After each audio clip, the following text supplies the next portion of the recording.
Caster ng Pilipinas. Member KBP. Eksakto, M punto. Ha? 6:06. Humahataw, humahagupit, lumalatay na komentaryo sa Himpapawid. 2 por 2. Walang takot sa paghimay sa masalimuot na isyu ng bayan.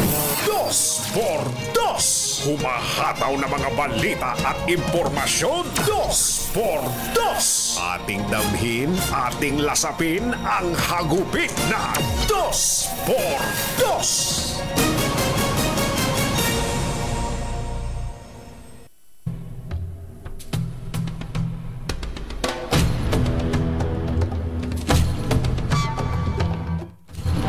Nakakita ng bahagyang pag-asa ang mga manggagawa na maitaas ang kanilang minimum na sweldo. 200 pesos. Uy! Kung tutuparin ng Kongreso ang pangako na bibilisan ang mga deliberasyon sa panukalang batas kaugnay nito.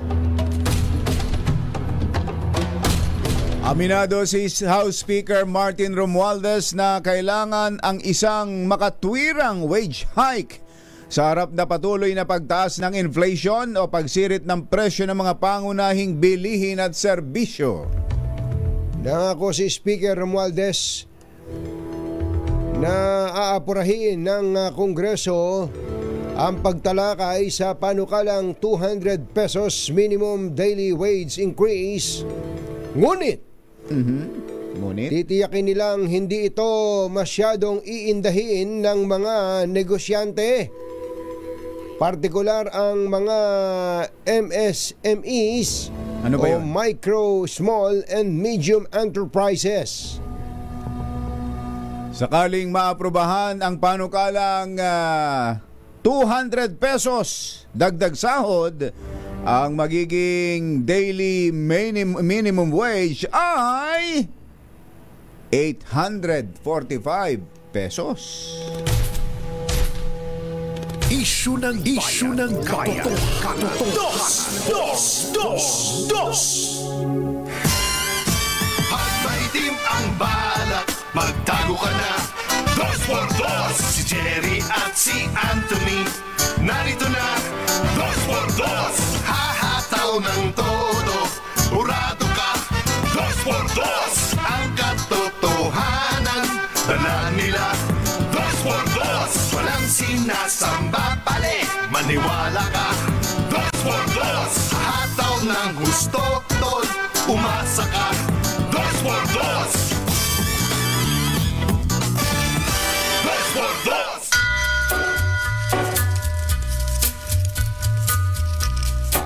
Hi. Maganda morning. Magandang umaga. Ayan. Ito po si Anthony Taberna. Ito po si Jerry Baha. Muli pong suma sa inyo ang 2 por 2 sa umagang ito ng Friday. Yahoo! Bilisan natin. Kasi alas 6:09 na. Bilisan natin. Katulad din naman ng marami nating mga kababayan na nag-aapura ngayon sa mga kalsada dahil sa may pasok, mga traffic. Lalo na dyan sa Commonwealth Avenue na napakaaga pa lang napakarami ng sasakyang dumadaan. Ubod ng dami, kumbatsero. Mabuti na lamang at maaga rin gumising ang ating mga kababayan. Nakita mo yung mga nakasakay sa mga bus. Talaga. Nakatayo, Yuel, Ivan, nakatayo. Nakahawak, natutulog. Isip-isipin mo yon. Yan ang bagong skills, talent ng mga Pilipino. Mga uring manggagawa. Pero siguro nagising yung mga manggagawa natin. Dapat lang, kaya doon sa mga bus driver dyan, jeepney driver, UB Express, FX driver dyan, dapat nilakasan na ninyo ang inyong mga radyo kanina. Itong talakayin natin ng magkano? 200 pesos. Siguro pakita natin, ito po yung banner story ng mga malalaking dyaryo. Ito yung Manila Philippine Daily Inquirer. Ayan po ang banner. Banner story. 200 peso wage hike floated after House Labor meet. Nagkita po kasi mga leader ng House at ng mga labor groups. Nagpulong daw ho. Kasama ni Speaker Martin Romualdez sa pagpupulong sina Deputy Speaker Democrito Raymond Mendoza. Anak yan nung talagang sa pangalan pa lang sa Tribune, yan din po ang banner story. Pamilyar siguro sa inyo yung Democrito Mendoza.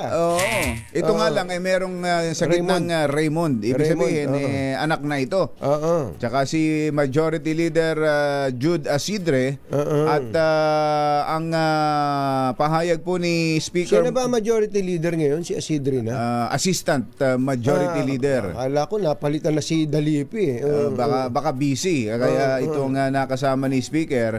Ang sabi po ni Speaker Martin Romualdez sa pagsusulong nitong ito, bihira tayong makarinig ng ganito na mismong sa House Leader mismo nanggagaling ang mga pahayag tungkol sa 200 pesos. Karaniwan kapag nakarinig tayo ng malaki-laking wage hike petition o proposal, talagang nawawalan ng kibo ang mga leader ng Kongreso natin. Ito, legislated po ito. Ang at sa kanila mismo galing. Legislated wage hike po ito. Ang sabi ni Speaker ay ganire, This is a critical step. Ito ay isang maselang hakbang toward achieving inclusive growth.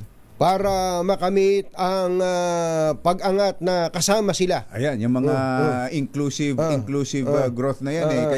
Kay mother ko lang madalas marinig yan. Inclusive na pag-angat. At ang nagpauso niyan, si House Speaker Jose de Venecia. Nabisita nila nitong nakaraan ng Senado. And addressing the immediate challenges at tutugon sa agarang mga hamon faced by Filipino families na hinaharap ng mga pamilyang Pilipino. Tingnan mo na, kung ikaw ay isang Pilipino, mayayakap mo si Speaker kaagad yan. Na ikaw ay dumaranas ng ganitong mga pagsubok sa buhay. Talaga naman. Tapos makakarinig ka ng ganyang may isusulong na 200 pesos, mayayakap at mayayakap mo talaga. Pag nakita mo ganun ba? Doon lang ba natapos? Doon lang ba natapos ang sinabi ni Speaker? Siguro, ikaw na sumagot niya. Abay, hindi po. Hindi po. Abay, hindi po. Ano pa ba ang sinabi ni Speaker Martin Romualdez? Tuloy. Ang sabi po niya ay ganire. If a picture paint. If we were able to do this in the past, kung nagawa natin ito noong nakaraan, there is mayroon. No! Wala. Ito na naman tong ba't ba itong mga Amerikanong to gumawa ng ganitong lengguwahe, There is meron. No! Wala. Merong wala. There is no reason. Walang dahilan. Why we cannot do it now. Para hindi natin ito gawin ngayon. Especially with careful planning. Lalo na kung may maingat na paplano. And collaboration with all sectors. At pakipagkutsabahan sa maraming sektor. Sa lahat ng sektor. Ayun. Mukhang kumbinsido si Speaker na kaya at pwede. Na kaya at pwede. Pwedeng gawin. Yan po yung sino ba aayaw dyan? Talaga. Lalo na kung ikaw nasa uring manggagawa. Arawang sahod ang kinabubuhay. Talaga. especially sa panahon ngayon, kumbatsero, na lahat tumataas, ang sweldo na lang ang hindi, sasabihin mo, Mr. Speaker, mabuti na lang ipinanganak ka. You are my hero! You are my hero! Di ba? Oo!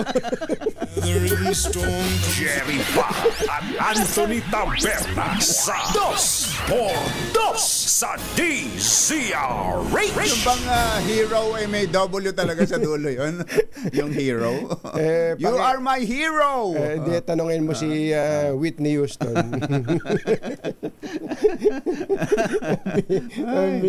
Let's Marvin Gaye and get it on. Mainam na pag-usapan na rin talaga yan, kumbatsero. Di ba ang Senado dati, naringgan din natin yan. Nag-uunahan pa nga sila. Nung ang Senate President si Mig Zubiri, di ba? Magkano yung binanggit nila noon? Parang gusto nila? 100. 100 ba? 100, 100 sila. Tapos, 150 yata. Pakicheck nyo nga yung sa Senado, yung malaki yun, malaki yun. Pero ang House noon hindi kumikibo.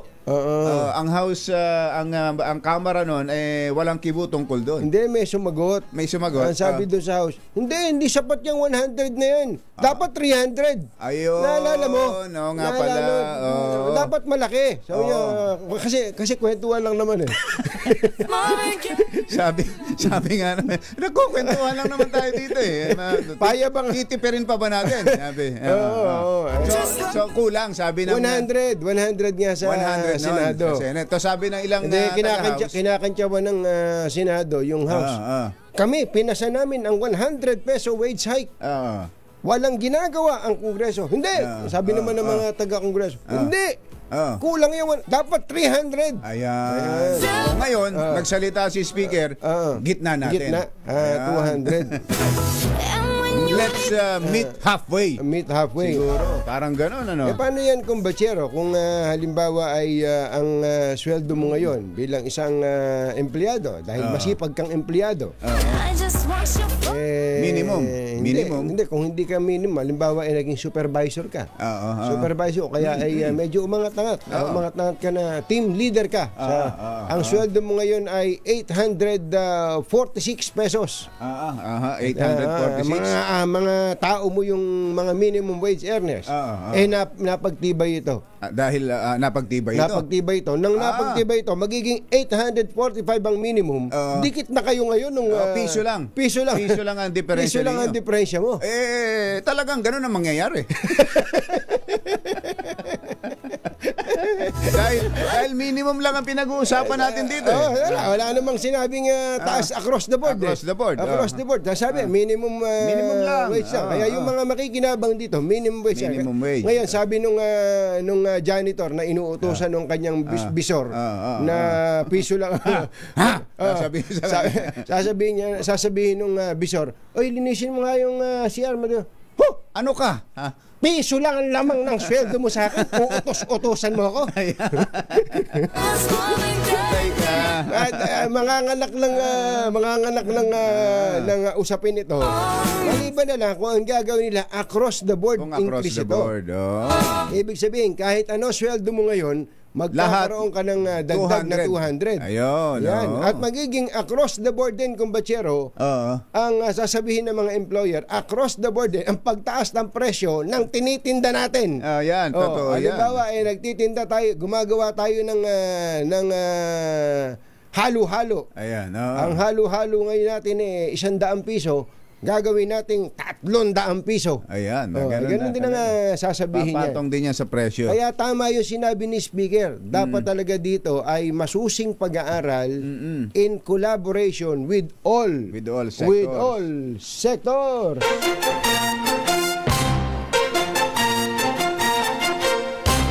Tonying at Ka-Jerry. Anthony Taberna, Jerry Baha, ang samahang pinatibay na ng panahon. Dos por dos. Kaya ako sinabing manganganak. Kaya ako sinasabing manganganak kasi yung SSS aangat yan. Yung binabayaran. Kasi nakadepende sa sweldo yan eh. Oo. Yung contribution mo ng, ewan ko, kung magkanong contribution ng magiging 845 sa PhilHealth. So, aangat lahat yan. Aangat din yung aangatan yan. Tapos, so, alangan namang maiwan yung presyo nung ginagawa nilang produkto, halimbawa yung nasa manufacturing o nasa restaurant. Di ba nga, kaya nga nagninegosyo para kumita. Kapag nagtaas ng sweldo, matik yun. Ganon talaga yun. Matik yan. Kasi ipapasok ho yun sa operating expenses. Totoo. Di ba? Kapag magpe-presyo ka ng paninda o ng serbisyo, naka-factor in lagi yun eh. Yung OPEX mo. Yung labor cost. Labor cost. Kasama yan. Kung siyempre, pag kinumpute mo yung gastos mo sa lahat, halimbawa, sa paggawa ng ensaymada, lahat ng gastos mo, dapat mako-cover kung magkano yung magiging final price ng ensaymada. Totoo kaya. Halimbawa, kung bachero, tama ka dun eh. Yung baker, kung tataas ang sweldo ng baker, edi sigurado yung raw materials na ginagawa ng baker. Ano ba ginagawa raw materials na gagawin niya? Asukal, andyan yung harina. Yung gumagawa ng harina at nagpo-produce ng asukal, tataas di sweldo nun eh. So tataas ang presyo ng raw materials. Pagdating dun sa bakery, tataas din yung sweldo ng baker. Ano mangyayari sa presyo ng ensaymada ngayon? Kaya talagang manganganak yan. Pero dapat talaga taas ang sweldo ng mga Pilipino. Kapag kasi nagpunta ka ng Singapore, halimbawa, napakamahal ng bilihin Singapore eh. Alam niyo po ba kung magkano 1 kilong bigas sa Singapore? Ang 1 kilo po ng bigas sa Singapore, pinakamababa, 150. 150 pesos. Yung magandang klase. 150? Yung bibili ka sa... Pakamahal naman pala dyan sa Singapore na yan. Supermarket. Ayoko na dyan. Tama na. Ayoko na. Pero sasabihin ng mga nakikinig sa atin. Ang init pa dyan. Mainit. Sasabihin ng mga nakikinig sa atin. Okay lang yun. Kung 150, mataas naman ang sweldo nila eh. Mataas. Ganun nga.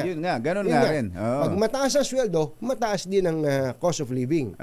Yun na. Yun na, sagot natin. Sa Hong Kong na lang, Hong Kong na lang tayo. Malamig pa. Mataas na rin ang presyo sa Hong Kong ngayon, kumbachero. Alam mo kung saan mura ngayon? Saan? Sa Japan. Japan? Talaga palang ang Japan. Sagot sa kahirapan. Masamang tao lang ang takot sa dalawang to. Kaya kung maitim ang balak, magtago ka na. Anthony Taberna, Jerry Baja. 2 por 2. Meron ba tayong libreng tour diyan sa Japan? Sambang parte ng Japan magandang pumunta, kumbachero? Saan ka pa ba hindi nakakapunta doon? Hindi mo na maisip. Oras mo natin, Achi. Sa Nagasaki. Nagasaki. Napuntahan ko yung Nagasaki. Napuntahan mo na ba yun? Yung binagsakan ng bomba atomika. Hiroshima napuntahan ko, pero yung Nagasaki. Hindi ko pa napuntahan. Pag napunta ka sa Nagasaki, kumbachero, at nakita mo yung museum doon, nangyari sa Nagasaki. Magagalit ka, masusuklam ka sa mga Amerikano. Pag nakita mo yung museum doon kung paano lalapnos ang mga balat na buhay pa, halos patay na, naglalakad ng mga naaagnas ang mga bata. Pasensya na sa kumakain. Dahil dun, kumbaga kasi pagka-gera, lahat damay dyan eh. Lalo lahat na kung ngayon nga, atomic bomb bomb. Di may mga pictures dyan. Masusuklam ka sa mga Amerikano, kumbachero. Kaya wag ka na muna magpunta. Kasi magkakaroon ka lang ng, magpupunla lang ng sama ng loob. Sama lang pala loob ko doon. Ayoko na. Oras mo natin, Achi, Mr. Jalam Tang, Lakyam Diapsihun, 6:24 ng umaga, ACS Balita. Susunod na! Ibalita, ipagwagwagan ng sikat na tagapagbalita. ACS Balita. Kasama ang 2x2 tandem Anthony Taberna at Jerry Baha. ACS Balita. Ang programang ito ay hatid sa inyo ng ACS Manufacturing Corporation, ISO certified, maker of world-class quality Pride detergent. Araw po ngayon ng Huwebes at 30 ng Enero 2025. Sa ulo ng ating ACS Balita, Meralco i-refund ang 19 billion pesos sa mga customer.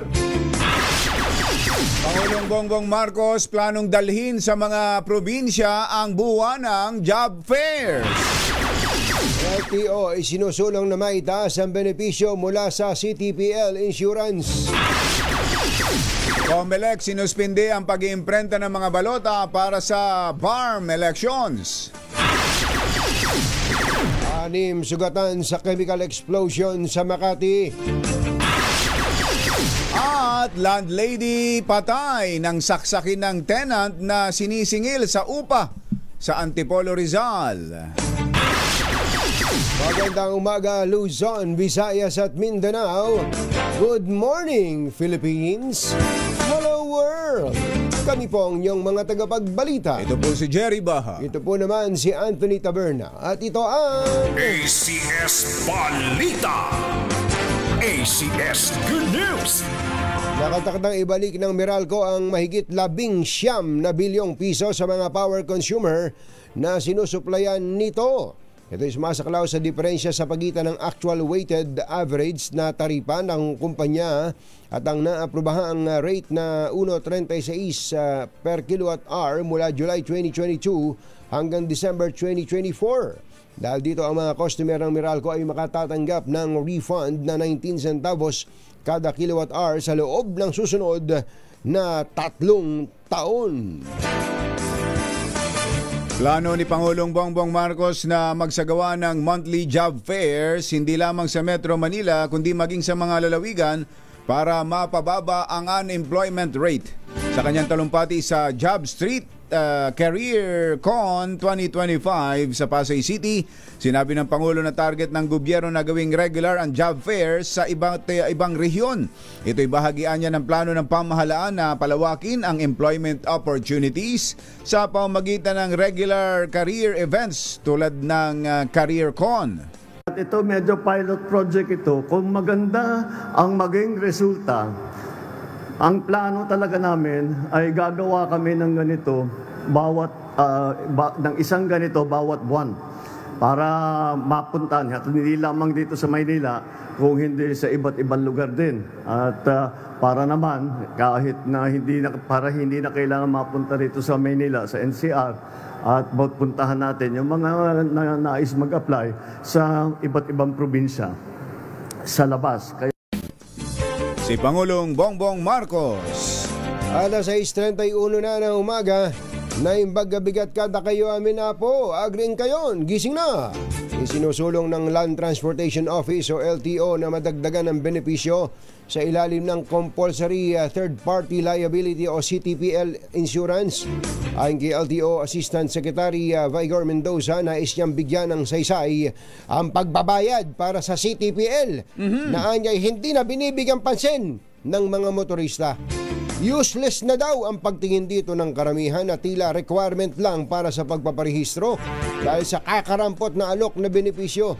Lumutang ito ng matalakay nila ang nangyaring aksidente nitong Disyembre sa Katipunan flyover kung saan 4 ang nasawi at higit 20 ang nasugatan sa pag-araro ng isang truck. Napagalaman ng LTO na naglabas lang ng 200,000 pesos ang insurance company ng truck para paghatian ng 4 na nasawi at mahigit 20 na nasugatan. Hindi na itutuloy ng COMELEC ang pag-imprenta ng mga balota para sa Bangsamoro Parliament Elections. Ito'y matapos sertipikahan ni Pangulong Bongbong Marcos bilang urgent ang pagpapaliban ng BARM elections. Ayon kay COMELEC Chairman George Garcia, maaari ring buksan muli ang paghahain ng Certificate of Candidacy para sa reappointment ng mga slots na orihinal na nakatalaga sa SULU. Pero ayon kay Chairman, hihintayin muna na maipasa ang panukala, ngunit sa ngayon ang mga balota para sa May 12 elections muna ang kanilang iimprenta. Aprobado na sa ikalawang pagbasa ang panukalang batas para ipagpaliban ang kauna-unahang BARM elections. Sa inisyal na bersyon ng Senate Bill 2492, ipinagpapaliban ang dating May 12 elections sa August 11 ng taon ding ito. Pero sa bersyon na ikalawang pagbasa ay inatras muli ito sa October 13, 2025. Matapos ito, ang susunod na eleksyon ay isasabay sa 2028 national elections at muli bawat 3 taon na sa susunod. Naniniwala ang ilang leader sa Kongreso na ang petisyong inihain sa Korte Suprema laban sa 2025 national budget ay para maibalik ang 1.3 billion pesos budget ng Office of the Vice President. Ito ang sinabi ni House Deputy Majority Leader Paulo Ortega. At ito raw po ang hakbanging ginagawa ng mga nagsusulong nito dahil sa kakulangan sa transparency sa paggamit ng pondo ng Office of the Vice President. Ayon kay Ortega, ang petisyon ay bahagi ng mas malawak na planong pampulitika na ang layunin ay kawalang katiyakan at pahinain ang administrasyon ni Pangulong Bongbong Marcos. Tinawag pa ni Ortega na isa sa mga miyembro ng Young Guns sa Kamara ang petisyon sa SC bilang isang calculated political gambit na layong hadlangan ang proseso ng administrasyon at guluhin ang pamahalaan. Parang napanood ko yan. Gambit? Oo, Gambit. Queen's Gambit. Queen's Gambit. Queen's Gambit. Kuwan yun. Estilo yun ng laro sa chess. Sa chess, oo. Alas 6:35 na umaga, doon po sa mga taga Barangay Concepcion 1, Marikina, lakasan na ninyo ang inyong mga radyo. Aba. Kung meron kayong TV, nanonood kayo sa TV, lakasan nyo na rin ang volume yan. Yan. Dahil meron pong taong namimigay ng pera dyan sa Bagong Lakas. Pumapagaspas! Alas 6:35 na, patay ang babaeng nagpapaupa ng bahay ng saksaki ng tenant na nabwisit sa paraan ng paniningil nito sa Antipolo, Rizal. Ayon kay Police Lieutenant Colonel Ryan Manongdo, hepe ng Antipolo City Police Station, napuno na ang suspect na si alias Jess dahil sa pagbubunga nga at pamamahiya sa kanya ng landlady na si alias Susan. Sinabi ni Colonel Manongdo na nakainom ang tenant nung maningil ng renta ang biktima at dahil masyado itong maingay habang sinisingil ang 5,000 pisong upa nito para sa 2 buwan. 2 buwan na pala, hindi nakabayad. So 2,500 pala isang buwan. Nagkaroon ng konfrontasyon at mainit ang pagtatalo ang dalawa na humantong sa pananaksak. Patay agad sa ospital ang biktima dahil sa saksak sa dibdib. Na-recover po ng pulisya ang murder weapon habang nakakulong na at nakakasuhan ng murder ang suspect. 6 katao naman ang sugatan sa pagtagas ng ethanol chemical na humantong sa pagsabog sa Barangay San Antonio, Makati. Ayon sa Bureau of Fire Protection, naganap ang insidente pasado alas 5 ng hapon kahapon sa Globe Tech School na nasa St. Paul malapit sa Mayapis Street. Idineklara ng mga otoridad na ligtas na ang lugar at mission accomplished ang kanilang operasyon. Sa update ng BFP, 3 sa sugatan ay na-turn over na sa kanilang pamilya habang 3 pa ang nakakonfine sa ospital. Hindi naman pinaliwanag ng BFP matapos sabihing mission accomplished kung ano talaga ang buong pangyayari na naging dahilan ng pagkasugat ng 6 katao. Susunod! Tito Boy! O yung mga senador daw po nagpapaliwanag kung bakit nila ginawang Pilipino na yung naturalization. Yung Chinese. Yung Chinese na involved daw sa Pogo. Sabi ni Senator Rizal, magpupugo yan Oo nga, kaya nga dapat maging Pilipino, magpupugo pala yan. Sabi ng mga, may paliwanag daw po ang mga senador dyan. Ayan, may paliwanag. Oy, sa mga pensioners natin, na mga uniformed personnel, ay mga retired police and military personnel, merong good news sa inyo, si Secretary Amina Pangandaman. Oy, ano yan? Yan, at iba pa sa pagbabalik na ACS Balita. alas 6:38. This time check is ACS Balita! ACS Balita! Ang programang ito ay hatid sa inyo ng ACS Manufacturing Corporation, ISO Certified, maker ng world-class quality Pride detergent. Hi, hi, hi! Maganda morning! Ano bang araw today, kumbachero? Today is Laundry Day, Friday! Yuhuu! At pag Laundry Day, Friday, all you need is Pride washing machine detergent. May triple stain away formula, kaya tanggal ang makapit, madikit, malupit na dumit man siya, kaya easy ang labada. Kaya pala mula noon hanggang ngayon, all you need is Pride. All you need is Pride. ACS. Kasama ang 2x2 tandem Anthony Taberna at Jerry Baha. ACS Balita. Narinig nyo na ha, yung mga hindi pa na parang nakatulog kayo ng totohanan habang nakasakay sa bus o kaya sa jeep o kaya saan mang public transportation kanina. Eto po, sinabi po ng House Leadership na aapurahin nila ang pagtalakay sa panukalang 200 pesos. Ayan. Dagdag sweldo. Ayan po ang banner story ng ilang mga pahayagan sa Inquirer. 200 pesos. 200 pesos. Ayan, wage increase. Oo. At kung maaprobahan daw yan, ang magiging minimum na ay 845. 845. Doon pa lang sa tunog pa lang, Medyo, parang mayaman na tayo kaagad, no? Talaga. Parang nakakasigla talaga, no? Talaga. Ayos yan, 845 ba naman, kausapin nga natin ang pinakatatay ng Department of Labor and Employment. Aprobado kaya sa kanya ito? Oo. At natanong ba siya ni Speaker bago nagkwento si Speaker? Si Labor Secretary Benny Laguesma. Secretary, magandang morning! Si Katunying po at saka si Ka Jerry. Magandang morning, Katunying. Magandang morning, Ka Jerry. At magandang morning din po sa lahat ng inyong mga taga-tangkilik at taga-subaybay. Kayo po ba natawagan man lang ni Speaker dito sa 200 pesos na to bago niya i-announce sa publiko? Katunying, actually, earlier pa meron ng mga panukalang batas na nakahain At iba-ibang mga klaseng amount. At kahapon, ako ay tinanong kung agree o disagree. Hindi ko naman po sasagutin yun ng yes or no dahil ang posisyon naman po ng DOLE ay hindi nagbabago. Ang amin pong tungkulin dahil yung mandato at saka power na mag-legislate sa Kongreso, hindi po natin yung pwedeng mapakialaman. Ang amin pong mandato, magbigay ng technical inputs upang makita naman at mabalanse po rin yung mga pagtatalakay kasi alam naman niyo ang medyo sensitivity ng Department of Labor and Employment. Lagi pong naghahanap ng balanse. Yes. Para matiyak po natin na ang mga negosyo, ang mga trabaho, patuloy na lumalago at sana matagdagan pa yung dekalidad na trabaho. At yun nga pong ginagawa ngayon ng ating Regional Tripartite Wages and Productivity Boards, Katunying at Ka Jerry, ay yung may kinalaman sa entry-level minimum wage. Yung iba pa po, batin naman po ninyo, kung nais po natin ng mas mataas na sweldo, yan po ay nasasubject o isinasaalang-alang sa ugnayan ng manggagawa at namumuhunan, lalo na po yung may mga union.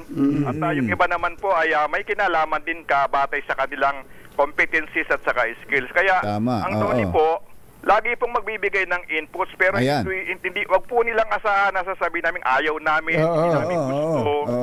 Kasi hindi naman po yun ang tungkulin ng Department of Labor and Employment. Kung sakali na magkaroon ng batas na may tinatadhana at pagkalipas po ng mahigit na 36 years na po yata yung Regional Tripartite Wages and Productivity Boards, maglalabas po ng legislated wage hike, dapat po maisaalang-alang din yung mga posibleng consequences may kinalaman po sa level ng employment. Ayan, din pong gross domestic product. Kasi minsan po nakala nila po kami ay humaharang. Napaabot lang po namin yung concern na malaking bahagi ng atin pong mga negosyo, existing enterprises, ay nandun po sa kategorya ng micro, small at medium. At kaya nga po ang ating Pangulong Ferdinand R. Marcos Jr.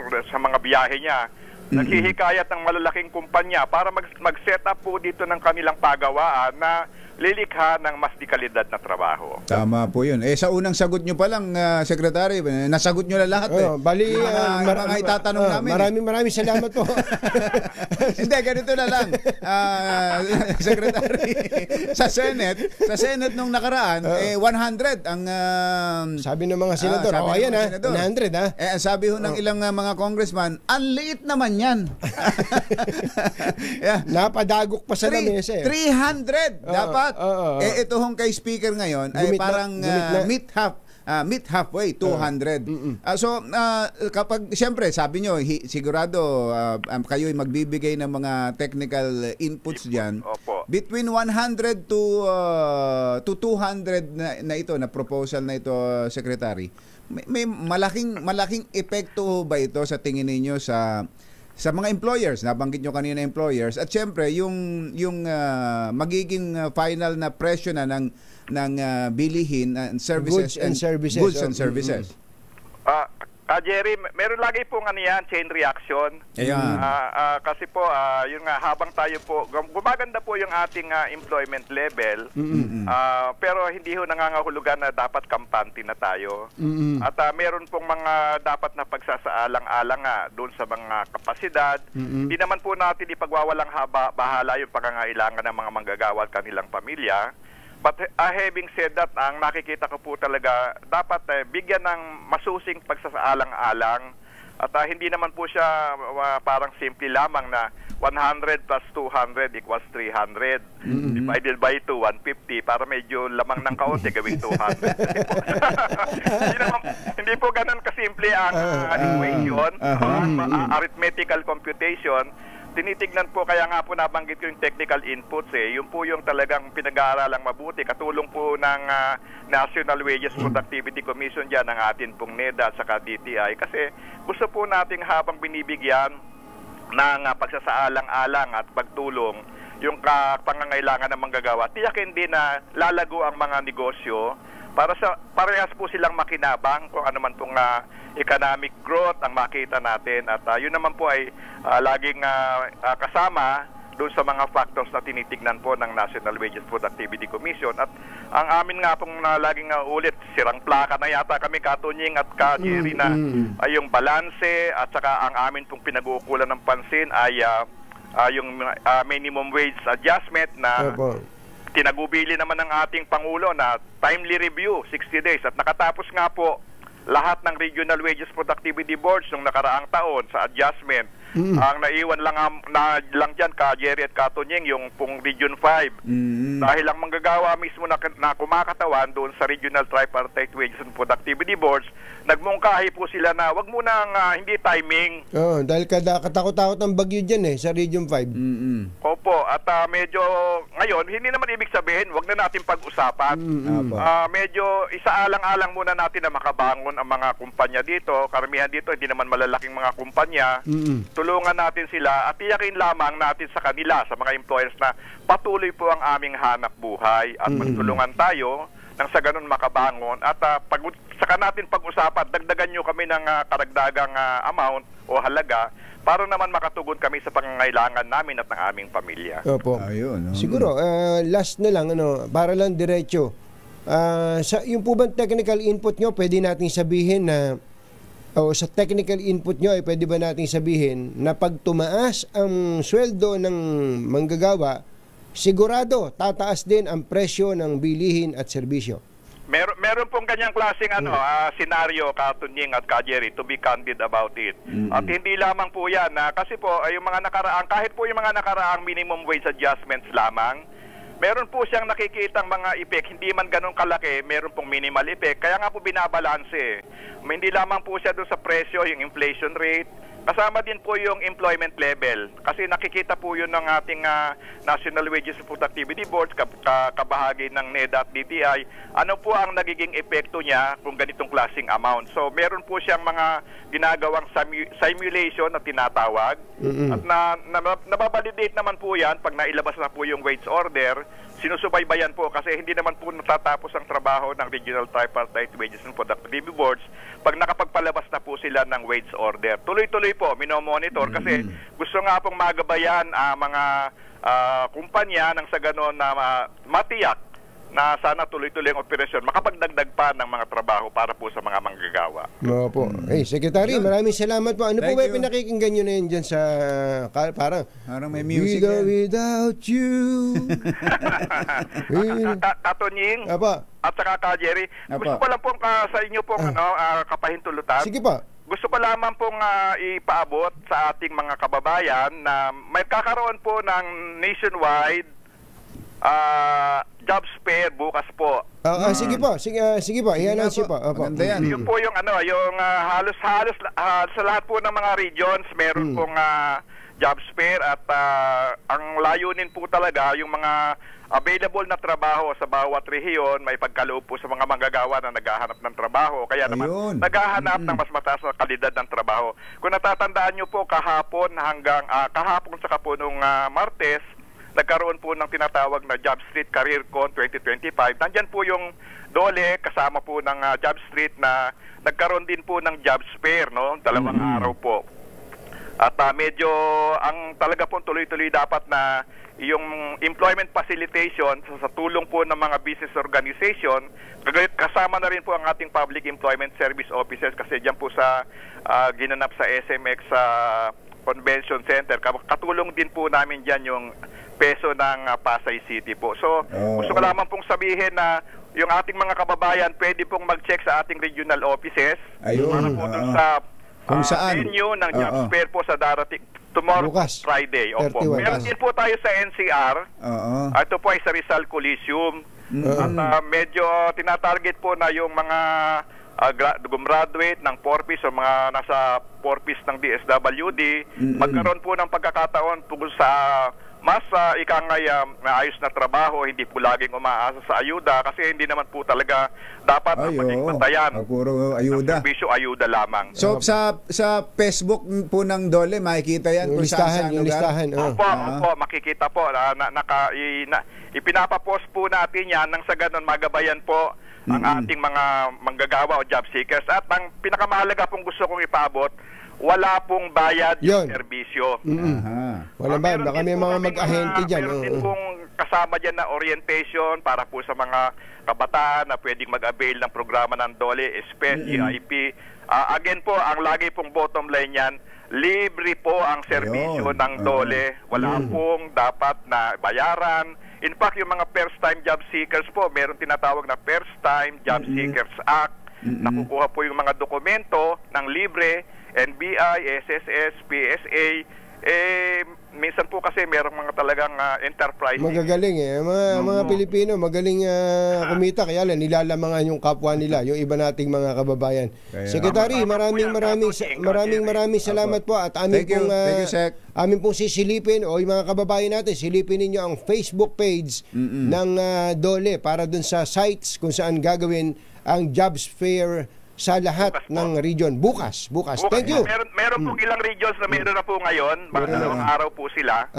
Meron naman pong region na 5 sites po nila, kagaya po ng Region 3. So, makikita po nila, nilalapit po natin para sa mga job seekers ang venue po ng ating mga job fairs. Okay. Thank you, Secretary. Salamat po. Maraming salamat, Katonying at Ka Jerry.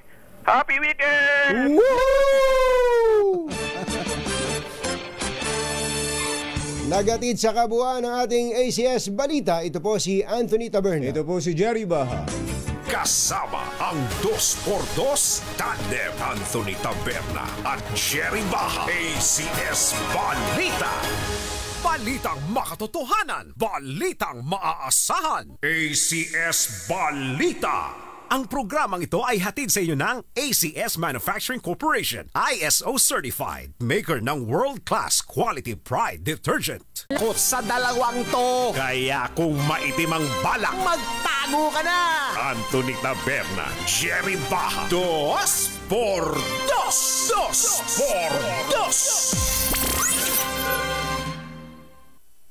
Let's Marvin Gaye and get it on. Nakakatuwa naman to si Secretary Benny Laguesma, no? Just like they say. Ganun lang siya. Bye! Happy weekend! Get it on. Dahil saka pagka pinakinggan mo tong mama na to, yung pag sinabing technical inputs, alam talaga niya, sinasabi niya. Alam nito si yun. Secretary. Kaya Kaya tama yung pong Kongreso, kapag ka po tumalakay sila ng bill tungkol po dito Pag itutuloy na nila ito, itong dito 200 sa 200 pesos, dapat makinig naman kayo. Hearing Huwag yung mag-hearing kayo katulad nung isang senador na kilala natin, mag-hearing gusto siya lang pinakikinggan. Loko yun Loko yun dapat ang hearing, maghanap kayo. Lahat pakinggan. Pakinggan nyo at yung iimbitahin nyo. Pakinggan, hindi yung pagsasalitain na hindi pinapakinggan. Tama. Meron ganun May ganun talaga akong batsero. Yung bang kukumbidahin mo yung mga experts, tapos ikaw din naman ang masusunod. Ba't aabalahin mo pa yung mga tao na yan? Higi nga, meron ka na palang kabati alam sa mga issue. Ba't ka pa mamimerwisyo may konklusyon ka na pala. May konklusyon ka na pala. Tatawagin mo pa sakit iba. yan ng ibang mga mambabatas natin, kumbatsero. Kaya nga, public hearing. Pagdinig. Ibig sabihin, hindi lang ikaw ang pakikinggan, makikinig ka din. Ayun. Kaya yung mga mambabatas natin, tinitingnan ko tuloy itong survey ng SWS Sabi ko, nako, nanang ko po. Meron pong latest survey ang SWS.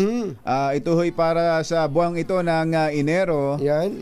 Kinukumpara ang survey ng SWS SWS din.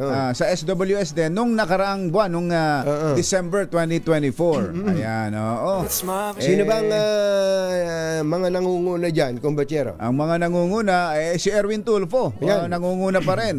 From December to January, hindi nagbago. Yung, number 1 siya dati, number 1 pa rin siya ngayon. Number 1 pa rin ngayon. Si Tito Sen, na number 5 dati, ay number 2 ngayon sa latest survey ng SWS. Nasa number 3 to 4, sina Senator Lito Lapid at Bongo. Number 11 dati si Senator Lito Lapid. Ngayon naging 3 to 4 ngayon. Ayan. Senator Bongo, kasama niya doon sa 3 to 4. Pang number 5, si Senator Ping. Senator Ping. Ay, tama ka, si Senator Bongo hindi nagbago. Hindi nagbago. 3 to 4 siya nung December, 3 to 4 din siya ngayon. Correct. Yung Ping Lacson. Ping Lacson, number 7 dati, naging number 5 ngayon. Ang number 6 ngayon ay si Bitag. Si Ben Tulfo, na hindi rin nagbago. 6 siya dati, 6 din ngayon. Ayan, si Senator Pia Cayetano ay at Senator Manny Pacquiao ay 7 to 8. Medyo bumaba si Senator Pia, from 3 to 4 ay bumaba sa 7 to 8. 7 to 8. Si Senator Manny naman ay from 8 to 9, naging 7 to 8 ngayon. Umangat ng konti. Si Abby Better Binay ay number 9. Solo niya number 9. Wala siyang kaagaw. Sabi niya, akin to. Wag kang lumapit-lapit sa akin. From number 10, number 9 siya ngayon.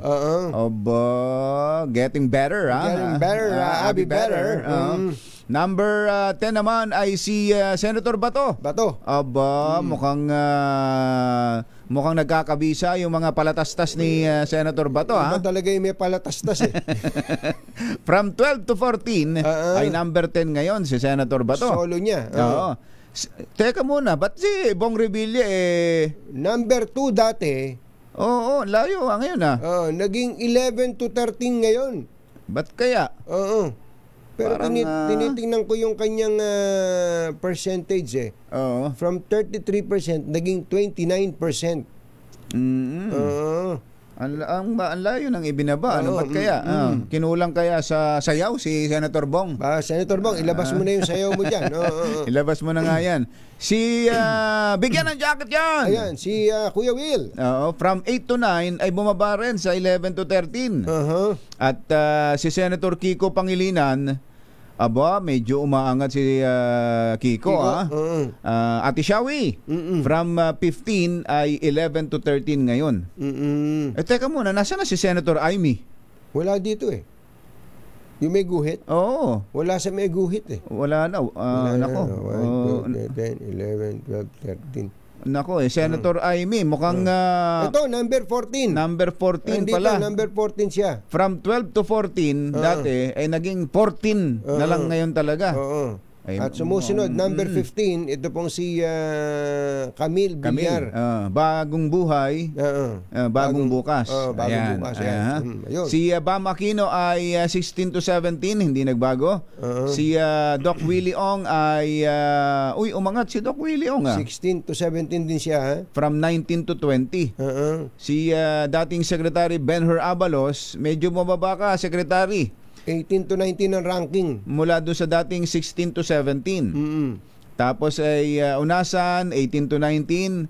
Si Tolentino. Senator Tol. Naku, mukhang kailangan kumayod pa kayo ng gusto. Kumayod ka ng gusto dahil dati kayong number 19 to 20, bumaba pa, 20 to 21 na. Senator Tol, isa yan sa mga... Actually, isa sa maayos to si Senator Tol. Maayos na senador. Isa yan sa mga maayos na senador natin. Alam niyo naman ating mga kababayan, ayaw yata nila ng maayos. Yun lang ang problema. Yun ang mga nasa... mga kababayan, kung ayaw niyo ng maayos, wag niyo nang isama tong Tolentino na to. Kung ayaw ninyo ng maayos. Kung ayaw niyo maayos. Yun lang naman. Talaga naman. Eto na, kumpatsero, yung binabanggit nating para sa balita natin para sa ating mga pensioners o mga retired military and police na nitong mga nakaraan ay medyo nalungkot. Gusto mo ba ng masayang tugtugin? Masaya. Dahil inaprobahan na po.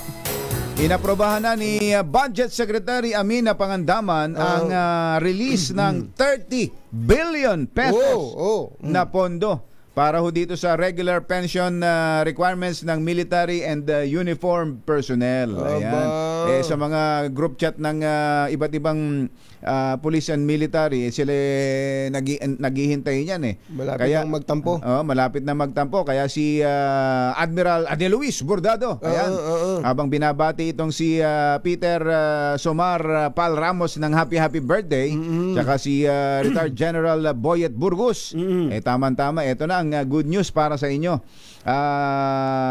Release na yan, pirmado na. So papasok na sa ATM nila yan. Papasok na sa ATM yan. Na-delay lang ng konti dahil nga sa yung budget. Delay din yung budget Yung budget ay napirmahan December 31. December 31. Wag na kayo magtampo. Ang dami nyo namang naipon. Yung mga retired natin, kung na-delay ng mga 2-3 araw, ang dami nyo ipon Alam nyo ba kung magkano ang sweldo? Halimbawa, isang general. Halimbawa, ang sweldo ng general nung nag-retire siya ay 100,000. Halimbawa lang. Ang sweldo po ng general na active na 100,000, ang pension ng retired ay 90% ng 100,000. 90,000. So 90,000 din ang pension niya ng retired general. Pero siya ay halimbawa nag-retire siya ng brigadier general. Tapos ang sweldo ng Major General ay 200,000. 90% ng 200,000 kasi yung one rank pension. higher. Sa pension. So, ibig sabihin nun ay 180,000. Ang kanyang pension. Ang kanyang pension buwan-buwan. Ayan. Kaya dalawa po pinasusweldo natin ngayon at baka dumating ang araw, mas malaki pa. Mas marami na ang pinasusweldo nating retired. Na hindi naman masama dahil sa nagsipagsilbi sa bayan niya mga yan. Kaya lang, wag na muna kayong ang dami nyo nga naipon yung lalo na yung nagrereklamo pa yung mga ang laki-laki naman ng pension, yung makikita mo para bagang aligagang parang wala nang pambili. Parang gipit na gipit. Yung pa eto na nga. Eto na. 30 billion pesos permado na. Inaprobahan na ni Budget Secretary Amina Pangandaman.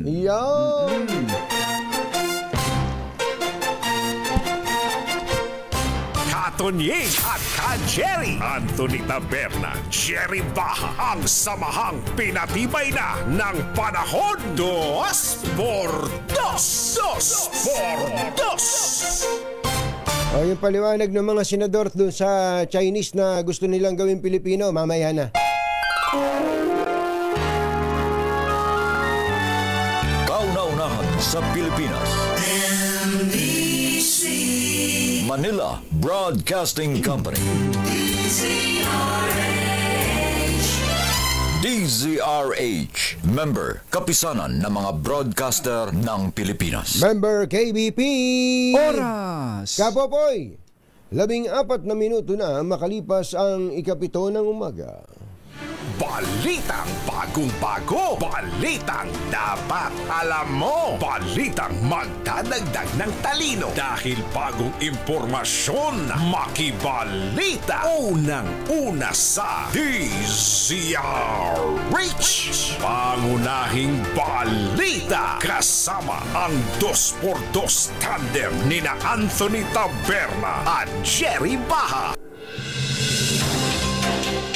Narito na ang ulo ng mga pangunahing balita. Mayorya ng mga Pinoy nasisiyahan sa performance ng Marcos administration ayon sa survey. Panukalang 200 pisong taas sahod iraratsada ng Kongreso. Karamihan sa senatorial bets ng administrasyon pasok sa top 12 ng SWS survey. Besling College umalma sa viral video. Paninira lang daw at handang humarap sa investigasyon. Shabu Lab sa Cavite nabuking sa pagsabog ng nilulutong iligal na droga. At lalaking nam-blackmail ng isang menor de edad na dati niyang girlfriend gamit ang masiselang video, arestado. Magandang umaga, Luzon, Visayas at Mindanao. Good morning, Philippines. Hello, world. Kami po ang inyong mga tagapagbalita. Ito po si Jerry Baha. Ito po naman si Anthony Taberna. At ito ang... Pangunahing balita. Mamigay muna tayo ng kwarta. Ito na ang ating winner sa DZRH Bagong Taon, Bagong Lakas Promo. Come on down! Sherwin Alfaro! Go, go, go! Yes, good morning, Anthony, Jerry, dito sa Marikina. Ang mga sip-sip talagang magaling. Tignan mo, Poso Negro na sip-sip na. Moto ng Maynilad. Kapag kaya nagpasip-sip pala rito, paano ba? Nalagyan nila ng Tatawag nila ng marka. Pag nagpasip-sip na. So certified sip-sip na. Certified na nasip-sip na. Nako, Sherwin, ito pasintabi lang sa mga kumakain. Alam mo, hahanga ka pala sa mga tauhan ng Malabanan. Bakit? Hahanga ka. Takpan nyo muna tenga nyo. Sherwin, takpan mo rin tenga mo. Oo, kasi may nakita ko actual na nagmihigop. Dumayb kumbatsero. Kasi hindi nga mai-shoot yung mismong tao ni Malabanan. Dumayb. Punong-puno. Siya inayos niya tapos parang baliwala lang sa kanya. Sanay na. Sabi ko, grabe din ang tibay nitong taong to. Ay, yung mga kumakain, pasensya na po kayo. Pasensya na kayo. Pero sabi ko, kakayahin yun sa mga bata. Hindi, pero doon mo makikita kumbatsero na may mga kababayan tayo na kayang pasukin yung ganyang trabaho na hindi siya hinagap. Hindi natin papangarapin. Sa ibang bansa po, yung ganyang mga trabaho, napakalalaki ng sweldo. Ang laki ng sweldo niya. Kaya dapat yung, kung nakikinig sa atin yung Malabanan, o kaya sabi mo kanina, Manila Water yan, o Maynilad. Sa Maynilad, libre yan di ba? Dapat yung mga nandyan sa trabaho na yan, sa paninipsip, dapat malalaki sweldo niyan. Yan ang malalaki sweldo. Paano ba ginagawa dyan, Sherwin? Nakakita ka na rin ba yan? Yan ba yung parang magsasalin ka lang ng gasolina sa galon? Nahihigop? Sisip-sipin mo muna bago mo galon. Patulo naman yung tawag sa patulo kapag yung Paihi. Sa gasolina. Pero dito lang kasi sa Marikina, makikita mo yung ganito mga tatak sa bahay na ibig sabihin Poso Negro, nasip-sip na. Ayun. At sila yung natulungan na maging maayos yung kanilang sewage system, di ba? At maraming bahay sa Marikina ganyan. Pero yung iba walang tatak, ibig sabihin nun hindi pa nagbibisita. Pero marami na ako napuntahan sa Marikina na ganito. Palagi ang motto nila sa buhay Poso Negro mo, nasip-sip na. Lalo at malapit na yung Valentine's. lapitan nyo ang Manila Water. Pero ito lalapitan ko dahil hindi naman ito na-60 pero loyal to na nakikinig sa DCRH. Pero mo yung kanyang radyo, yung radyo ni nanay, ayun no, ang ingay-ingay. Yan o, yan sa loob ng kanyang bahay. Ay, may echo. Nag-feedback. Parang aso ho yung radyo nyo, tahol ng tahol. Ano ba? Kapala server ang palo mo? Ako. Disappointed do ba kayo? Disappointed si nanay, nakita siya pa yun. Gwapo ho ba? Gwapo? Oo, gwapo. Yun. ba? Bigyan mo na kagad. Baka magbago pa. Baka bawiin pa. Ella Bansil. Si Ella, nanay Ella Bansil. Kano yung stuntman na Bansil? Anak ko. Anak niya. Yung mga kinilang stuntman na nakikita sa mga pelikula ni Ronnie Ricketts. Kanya yan, yung game. Ito yun. Kumamatay na September. Namatay na po. Ano yung namatay? Nagre-rending kasi siya, yung pneumonia. Pneumonia yung anak niya. Pneumonia, no? Dati pang stuntman yung anak niyo at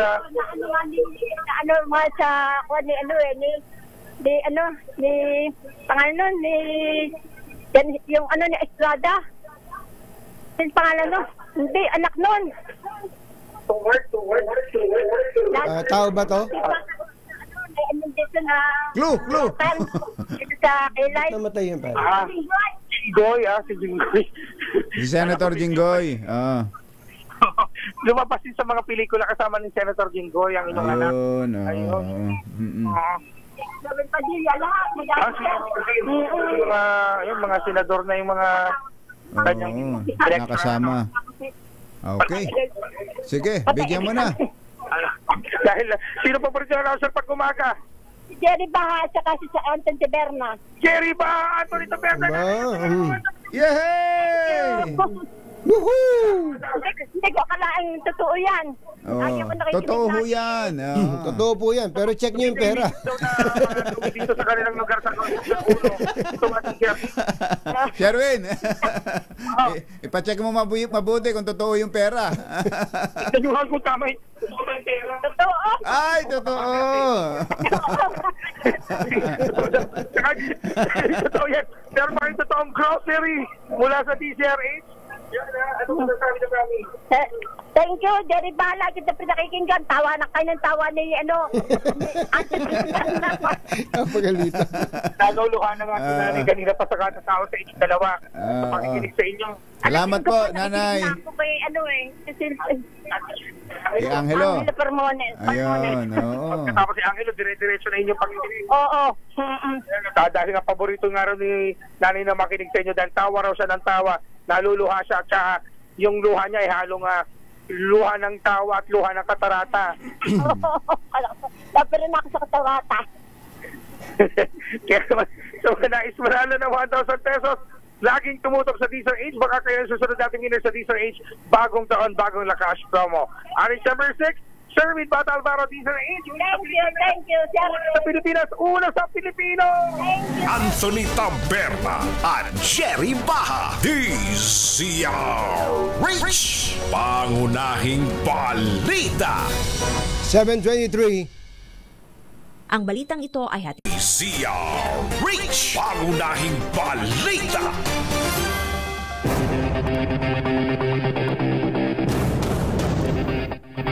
Alas 7:30 na ng umaga. Arestado ang isang 28 anyos na lalaki matapos i-blackmail at kikilan ang kanyang 15 anyos na ex-girlfriend sa Caloocan. Ayon sa pulisya, tinangkang makipagkita ng suspect sa dating nobya para manghingi ng pera kapalit ng hindi niya pagpapakalat ng kanilang masiselang video at larawan. Pero itinanggi ito ng suspect at sinabing nais niya lamang daw makipagkita para magkaroon sila ng closure. Yun. Closure ka dyan, ha? Lumapit-lapit ka nga dito. Kapag nagkaharap na daw sila, harap-harapan niyang buburahin ang mga masaselang video at larawan sa kanyang cellphone. Giit ng suspect, lubos lang siyang nalungkot nang biglang hiwalayan ng minor de edad na kasintahan. Ayun, minor de edad. Talaga naman. Naharap siya ngayon sa patong-patong na kaso, kabilang ang grave coercion at child abuse. Naisip ko tuloy ito, 15 anyos. Pambihira, yung bunso ko baby pa rin hanggang ngayon, 15 anyos na yun. Anak ng bakang dalaga. Samantala, isang mini Shabu laboratory kitchen type ang natuklasan sa isang bahay sa barangay Sahod Ulan, Tansa, Cavite, matapos magkaroon ng malakas na pagsabog habang nagluluto ng shabu.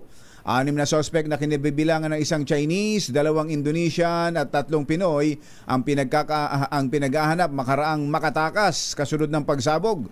Kagad na nakapagresponde ang Tansa Bureau of Fire Protection at nang dumating sa lugar ay bumungad sa kanila at iba't ibang paraphernalia, mga chemical at equipment na ginagamit sa pagluluto ng shabu.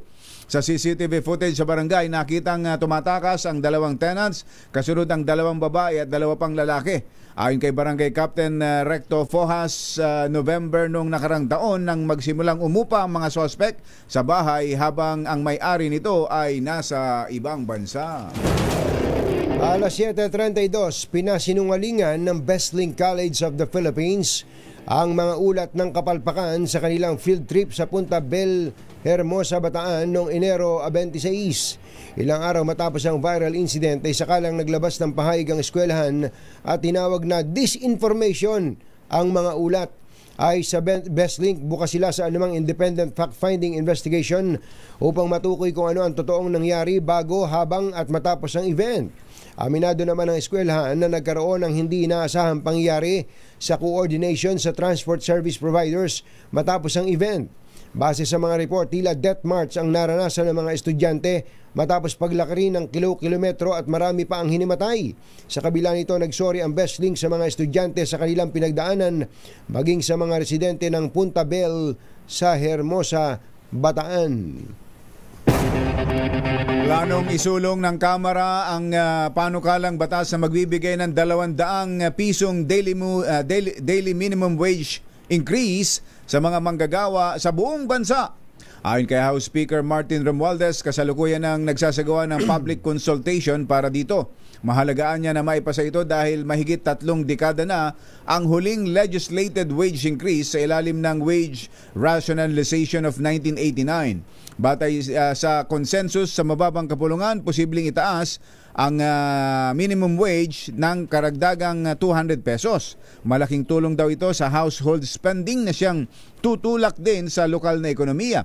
Git ni Speaker Romualdez, sisiguruhin nila na hindi lang ito pansamantalang solusyon at hindi makakaapekto sa inflation. 13 kandidato na karamihan nasa ilalim ng administration slate ang pasok sa pinakahuling senatorial survey ng SWS ngayong buwan. Batay sa survey na isinagawa mula Enero 13 hanggang 15, ay nangunguna pa rin si Congressman Erwin Tulfo sa listahan ng mga posibleng manalong senador matapos makakuha ng 45% na vote preference. Ito po yung mga sumusunod: Tito Soto, Lito Lapid at Bongo, Senator Ping Lacson, Ben Tulfo, Pia Cayetano, dating Senador Manny Pacquiao. Pasok din sina Makati Mayor Abby Beller Binay at Senator Bato de la Rosa, habang sina Senator Bong Revilla, Willie Revillame at dating Senador Francis Kiko Pangilinan ay nasa pang-11 hanggang 13 pwesto. Nilahukan ng naturang SWS survey ng 1,800 respondents. Sa ibang balita, isusumite na ngayong araw ng NBI sa Department of Justice ang kanilang rekomendasyon kaugnay ng resulta ng investigasyon nila sa ginawang death threats ni VP Sara Duterte kina Pangulong Bongbong Marcos, First Lady Lisa at House Speaker Martin Romualdez. Sinabi ni NBI Director Jimmy Santiago na natapos na nila ang investigasyon nitong isang araw. Gayunman, tumanggi muna siyang sabihin kung pakakasuhan ba nila si VP Sara, at dahil depende pa rin ito sa magiging pasya ng DOJ Prosecutor's Office.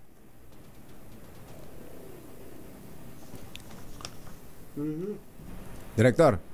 First hour in the morning bukas ay isasabit na po namin sa DOJ. Bahala ang DOJ mag-wait ng aming mga sinasabi doon kung magpapile ba ng kaso o hindi. Basta't kami, yung recommendation po namin ay isasabit namin sa kanila. Si NBI Director Jimmy Santiago. Metro Manila ngayon.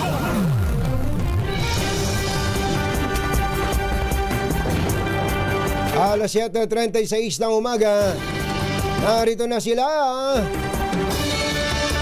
RH52, Edniel Parosa mula sa Metro East. Edniel, go, go, go!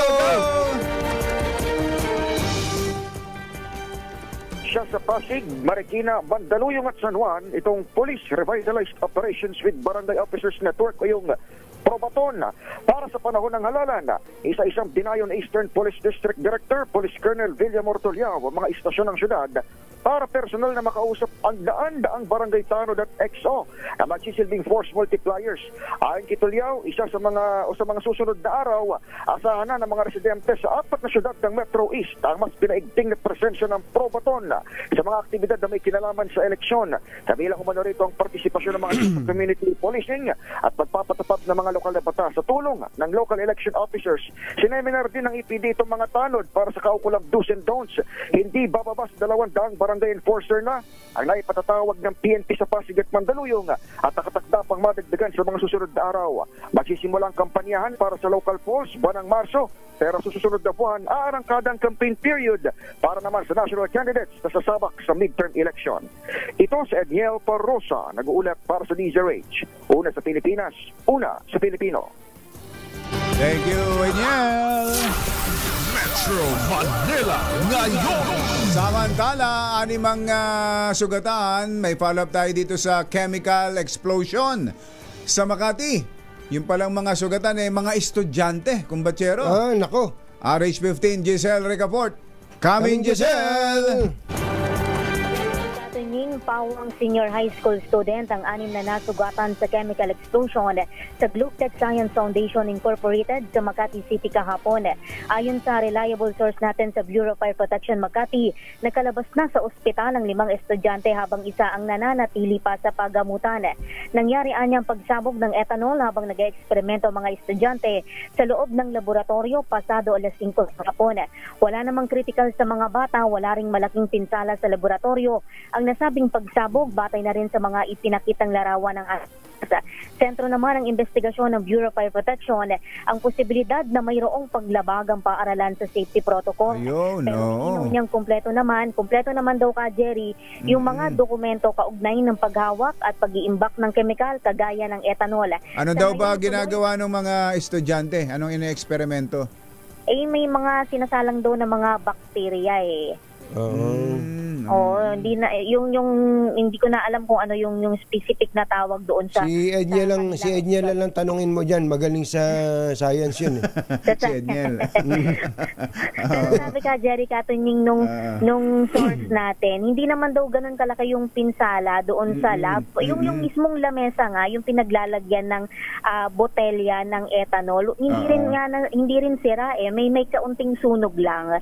So maliit lang din yung pagsabog, gawa nga ng nasa maliit lang din ng bote yung nag-leak na ethanol. Sa ngayon tuloy yung pasok ng mga mag-aaral dito sa Globetech Science Foundation Incorporated sa St. Paul malapit sa Mayapi Street, Barangay San Antonio. Problema baka nag-eksperimento sila, gumagawa sila ng kung anong gamot o anumang purpose nila, pero hindi nila alam naka-invento pala na sila ng bomba. Oo. Pero yung sumabog. Oo, yun mismo nangyari. Pero Jerry, meron daw present na 3 instructor kahapon nung ginagawa yung experiment ng mga bata. Meron ding mga iba pang estudyante. Nagkataon lang talaga na itong 6, sila yung mismong gumagawa ng eksperimento. Sila yung malapit doon doon sa may experiment area. Okay, thank you, Giselle. Salamat ka, Jerry Katunying. Ito si Giselle Ricafort para sa DZRH, una sa Pilipinas, una sa Pilipino. Metro Manila ngayon. Aba, jeep, hinold up. Meron pa palang mga hold upan ngayon sa jeep, kumbachero. Talaga? Oo, hindi ba matagal-tagal na tayong hindi nakakarinig ng mga hold upan sa jeep dahil ay mga snatching ng cellphone, pambihira na rin yan dahil mas maganda pa yung cellphone ng hold upper kaysa doon sa sa hold upan o snatch. Ang matindi rito kumbachero, sa hold upan na to, meron pang patay. RH5 Val Gonzales, Kamibal! Actually, sinawimpalat na mamatay ang 29 anyos na babae matapos na ma-hold up ang sinasakyan nitong passenger jeep sa kaba ng Commonwealth Avenue, Quezon City kagabi. Nagtalunan sa jeep dahil sa takot at pagkataranta mga pasero kasama ng babaeng biktima. Sa pagsisiyasat ng Criminal Investigation Interaction Unit ng QCPD, sumakay sa Don Fabian ng nag-iisang suspect na armado ng kutsilyo. Matapos magdeklara ng hold up, isa-isang tumalon ng jeep ang mga pasero kasama ang babaeng biktima at konduktor na misis ng driver na si Edgardo Cabiente. Ayon kay Cabiente, galing sila ng Lagro at patungo ng Cubao ng mangyaring insidente kung alas 9:30 kagabi. Nakakulong na ngayon sa Kampo Karingalang suspect na bugbog sarado. Matapos na binugbog itong suspect na ito matapos na kuyugin ng galit na mga motorista at mga taong bayan. Mabuti na lamang niya, Jen. Ano gamit ng hold upper? Kutsilyo. Ay, nagpanik Talaga. Tinan mo nga naman, ang ino-hold up pa niya, driver na ang konduktor niya, misis niya naghahanap buhay ng maayos. Ang pahayag dito sa Sido, dito sa Kampo Karingal, noong driver na si Cabiente, tumalon din daw yung kanyang misis dahil dala-dala niya yung 1,000 pisong kinita nila dun sa pamamarada. Siyempre. Nataranta din yung biktima. At inaalam pa ngayon, Jerry Anthony, kung sa pamamagitan ng saksak o sa pagkabagok na matay yung 29 anyos na biktima.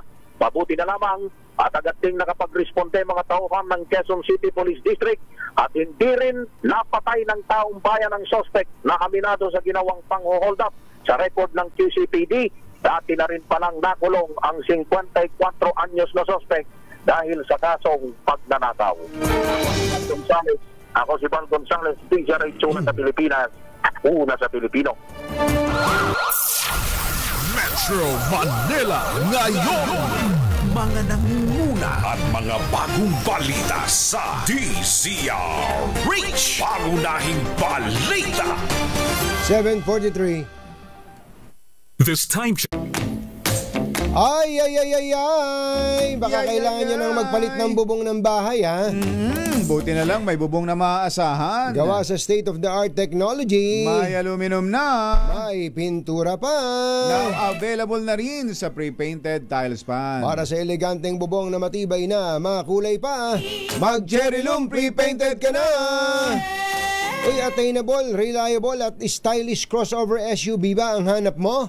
Aba, swak na swak dyan ang new 2025 Tigo 2 Pro mula sa Cherry Auto Philippines. Ang new 2025 Tigo 2 Pro ay crossover SUV ay mayroong advanced technology na sa presyong hindi masakit sa bulsa. Magkano? Price starts at 708,000 pesos for the manual variant para sa cash purchase. Ang 2025 Tigo 2 Pro ay may bagong 1.5-liter dual overhead cam engine na maaaring ipares sa 5-speed manual o kaya sa 9-speed CVT na may dalawang driving modes, sport mode para sa mas malakas na hatak at eco mode para sa mas matipid na drive. Meron ding wireless Apple CarPlay, Android Auto at HD reverse camera ang 2025 Tigo 2 Pro. At higit sa lahat, meron po itong premium preserve warranty package para sa worry-free ownership. Kaya bumisita na sa pinakamalapit na Cherry Auto Philippines dealership at i-test drive ang new 2025 Tigo 2 Pro crossover SUV. Mga nangunguna at mga bagong balita sa DZRH. Pangunahing balita. Kanina po ay binasa natin ang statement ng Best Link College of the Philippines at sinasabi po nila na ito daw pong mga ulat laban sa kanilang eskwelahan disinformation lang. Paninira lang daw po ito sa eskwelahan. Yun pong parang death march ng mga estudyante na naglakad ng kilometro sa bundok. At meron pa nga mga hinimatay. Kausapin natin kung Bachero ang isa sa mga estudyante ng Best Link College na kasama siya sa mga hinimatay. Oo. Kumustahin natin, tatago natin siya sa pangalang MJ at kasi natatakot siyang baka siya pag-initan dun sa eskwelahan. MJ, magandang umaga sa iyo. Si Katunying ito saka si Ka Jerry. Hello MJ. Hello po. Oo. MJ, kumusta ka na ngayon? Okay lang po. Okay ka na ba ngayon? Nadala ka ba sa ospital? Opo. Ikwento mo nga, teka muna, ikaw ba ano ba ang kurso mo at anong year mo na ba? Eduk po. Eduk? Fourth year? Graduating ka na. Ito ba ang first time na ikaw ay nakasama sa field trip? Hindi naman po. Pang ilang field trip mo na ito sa Best Link College? Hindi ko po mabilang pero kasama po ako halos pag meron. Maraming beses na. Taon-taon ba merong kayong field trip? Meron po. Mga how many times in a semester o sa isang taon? Hindi po. Isa lang po per year. Isa per year? Per year. Isa per year. Ito bang sa Hermosa, Bataan, ito na yung pinakamalayo na field trip ninyo na napuntahan? Hindi po. Oo. Yung ibang field trip ba, saan yung pinakamalayo? Hindi ko po. Yung pinakamalayo po, wala pa po pero yung latest po, yung malayo sa Baguio po. Yung sa Baguio. Sa Baguio. Baguio pala. Okay. O sige nga, ikwento mo nga sa amin yung pangyayari. Anong oras ba kayo dumating doon sa may sa resort? Ano po? Bali yung call time po kasi namin ng 1 a.m. 1 a.m. Opo, pero medyo nagka-problem po kasi sa bus. Ayan po, tapos nakarating po kami dun mga 9 siguro po. 9 a.m. nasa Bataan na kayo?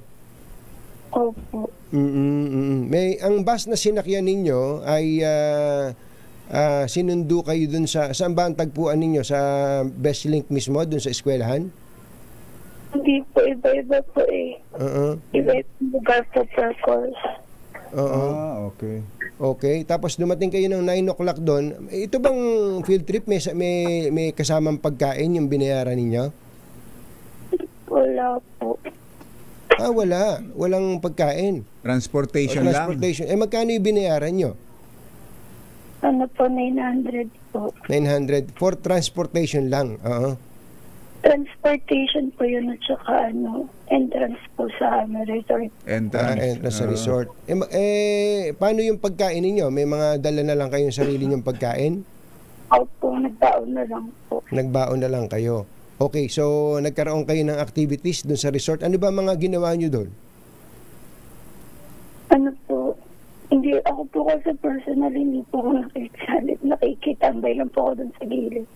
Pero may mga activities po talaga doon. Mga program po talaga. Dahil field trip yan, may mga kasamang teacher, mga professor. Meron naman po. Meron naman. So may program of activities talaga. Meron po, meron.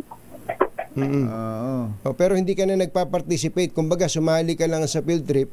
Teka muna, ba't ba sumali ka sa field trip? Pwede bang hindi sumali? Hindi. Hindi po, naman po kasi may mga incentives daw po kasi. May incentive sa grades, ganon? Sumali. Oo, okay. So, 9 o'clock, nandun kayo. Anong oras natapos yung event? Mga before po siguro mag-7, ganon. Before 7. Okay. So, gabi na. Madilim na, ano? Mga ganun po. Oo. Mga gaano kayo karami dun sa field trip na to? Wala po idea, pero sobrang dami po kasi talaga. May libong estudyante. Mga libo-libo ba kayo? Libong estudyante? Yes po. Oo. So dapat pagkatapos ng 7, uwi na. Parang hindi rin po kasi nasunod yung program eh. Oo. Hindi po alam kung anong ano. Pero same day dapat ay makauwi na kayo. Yes po. Ganun din po yung nasa waiver namin. Oo. So susunduin kayo dapat dun din sa resort nung bus.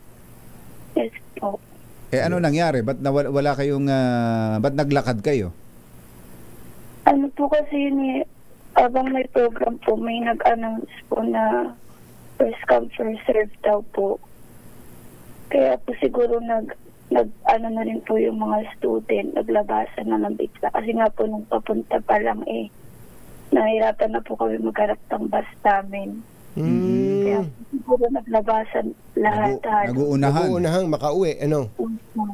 Then paglabas po namin, yun na po sobrang dami na pong tao. Okay. Student. Pero may mga bus naman doon. Andun na yung mga bus. Yung iba po, meron nandun sa kalsada, pero yung mas marami po yung nasa malayo. Okay. Hindi na pinapapasok yung mga bus.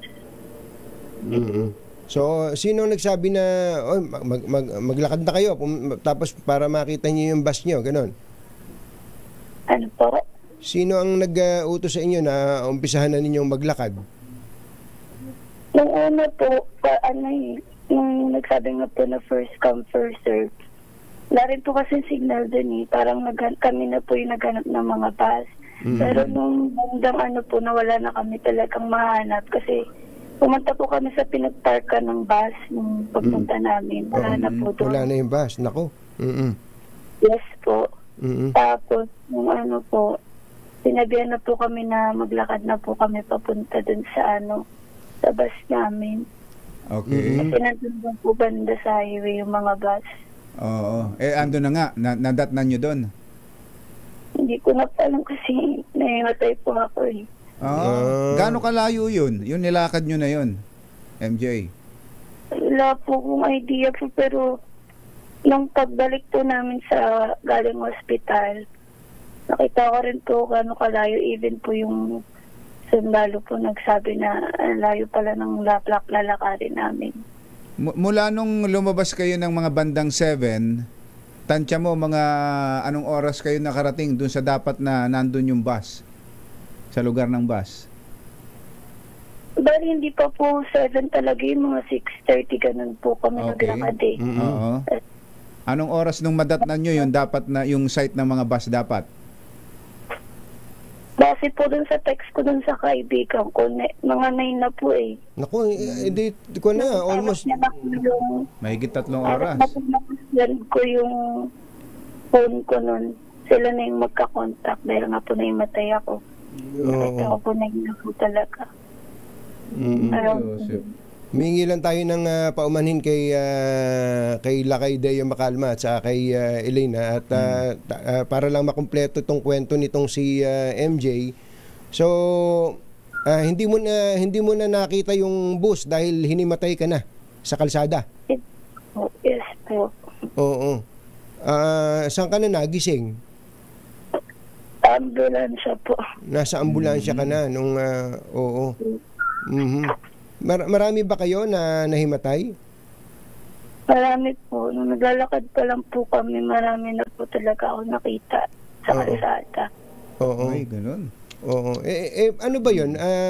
Hili? Bundok ba? Pataas o pababa? Ano bang itsura nung nilalakaran ninyo? Hindi po makita kasi madilim din po talaga ilan ng mga na bukas. Oo. Wala kayong guide na para susundan ninyo kahit na madilim? Yung ibang course naman po, meron naman po talaga eh. Pero yung kami po, wala po sa amin eh. Oo. So halo-halo na kayo dyan, mga babae, lalaki, ganon? Po. Oo. Nung ikaw ay teka muna, hindi ka ba sanay na naglalakad ng malayo? Gusto ko lang din malaman yan. Hindi po talaga. Hindi. Anong pangalan ulit ng resort? Puntabel po. Puntabel. Puntabel. Puntabel sa Hermosa, Bataan. Tinitingnan namin dito kung mataas to. Bundok ba to? Bundok part ng Hermosa, MJ? Hindi ko po alam. Oo. Nung bang papunta kayo, hindi mo napansin kung papaakyat ang... Hindi po talaga po. Nakatuloy. Talaga naman. Alauna ba naman ang madaling araw yung call time nyo eh, no? So, nung nagising ka na, nasa ambulansya ka na, diniretso ka sa ospital? Opo. Paano kayo nakauwi sa bahay ninyo? Yung una po, nung nandun kami, wala po kasi kaming kasama nun eh. Parang meron po ibang sinugod. Sinabihan ko po yung classmate ko na lumapit, tapos yun po, schoolmate naman namin. Dito na po kami sumabay. Mukhang marami ng mga nagrereklamo, kumbatsero reklamo yun. Ikaw ba ay kasama sa mga magpa-file ng reklamo, MJ? So, alam na, hindi nga po sana ako nakikisali sa ano. Malayo pala sa highway. Malayo sa highway, malayo talaga. So, anong kan mo ngayon? Sabi kasi nung kapatid mo, ikaw daw parang na-trauma dun sa pangyayari. Yes po.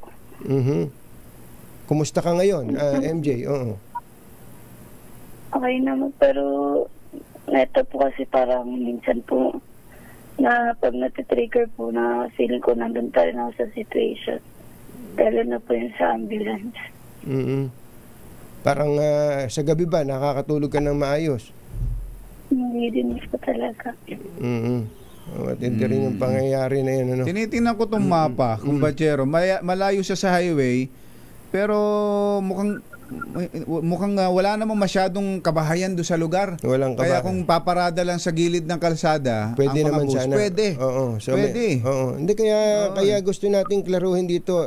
MJ, sinasabi kasi ng eskwelahan, sinisiraan lang yung eskwelahan. Meron ka ba sinabi sa amin hindi totoo? Meron ka bang... So lahat na sinasabi mo sa amin ngayon, yun yung na-experience mo? Experience ko po yun. O anong masasabi mo na ang sabi ng eskwelahan, sinisiraan lang daw sila nung nangyari na to? Wala po, no comment po.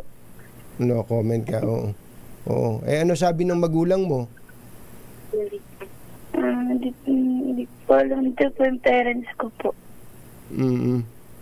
Oo. Well, anyway, ikaw ba, paano yan? Kailan ba ang pasok ninyo sa school? Tomorrow po ata resume na. Ay, ngayon po ata. Ngayon, papasok ka na ba? Makakapasok ka na? Online po Online? Kayo ba'y kinausap na ng eskwelahan tungkol dito? Ikaw, may kumausap na ba sa'yo sa school? Sa akin po? Oo. Wala po. Wala pa naman? Oo. Ano gusto mong sabihin sa eskwelahan? Hindi ko po alam. Hindi mo pa alam, oo.